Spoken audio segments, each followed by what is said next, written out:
And so then he gives us some examples. He says, consider the following criteria that have been offered throughout the years as conditions for something to count as science. So how do we know that something counts as science? Well, he gives us a list of a bunch of things here. So I'll rattle them off here. And then he suggests that none of these really work, right? So what does it mean for something to count as science? Well, it's focused on the natural or physical world, or it's guided by natural law, or it's explainable by reference to natural law, or it's empirically testable, or it's held tentatively, or it's falsifiable, or it's measurable or quantifiable, or it involves predictions, or perhaps it's repeatable. So here's a list then of things that throughout the years that folks said, if these are the case, then that thing, whatever it is, whatever you're trying to explain, counts as science. And of course, he's going to suggest, no, these don't work.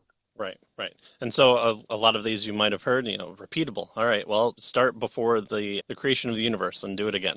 Oh, okay, so the universe just doesn't exist, and so yeah, all these things of falsifiability, those tend to be referenced quite heavily, especially in YouTube comments. So here again, he's saying these considerations have been made, no one's been able to draw them, and sometimes the science over provides us with answers that fall outside these lines here. All right, so that's the big list, but he says that not one of these conditions individually and no set of them collectively is necessary or sufficient for counting as a science. They are examples of science that do not have a particular one of the criteria in question, thus the criterion is not the necessary ingredient of science. And these are examples of non-science that do have the criterion, thus the criterion is not sufficient for defining science. Right. So on the one hand, we have, examples of science that do not have a particular one of these criteria, right? So they're not necessary. If it's necessary, it has to have it. But there are examples of science where they don't have any of these, and yet we would still call it science. And so these aren't necessary.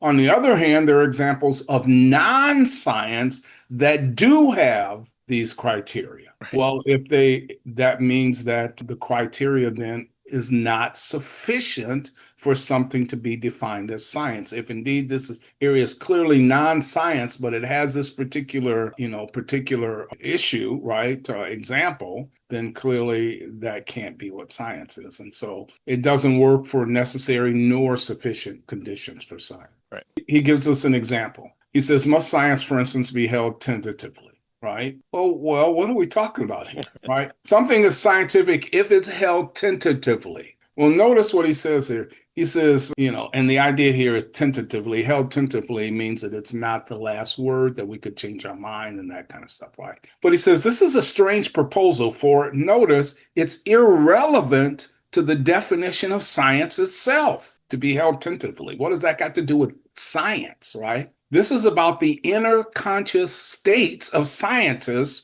rather than their compelling views. And so, what does the inner conscious state of a scientist have to do with defining a particular methodology as scientific? He's suggesting none, right? So, being held tentatively isn't a workable criteria. And he says, besides, sometimes some scientists hold their views dogmatically, so they don't hold them tentatively, right? And so, in fact, while some theologians hold their views tentatively. So does that mean their theological, positions are scientific because of their inner conscious states? Oh, no. And so he says this criteria really tells us nothing about science and its definition or condition. So that one tentatively, being held tentatively, doesn't really work with regard to what is necessary and sufficient for something to be science. All right. Well, how about it holds to a natural law? It's reference. That has to be it. We can write it down on a piece of paper. We can put it in the Texas school book,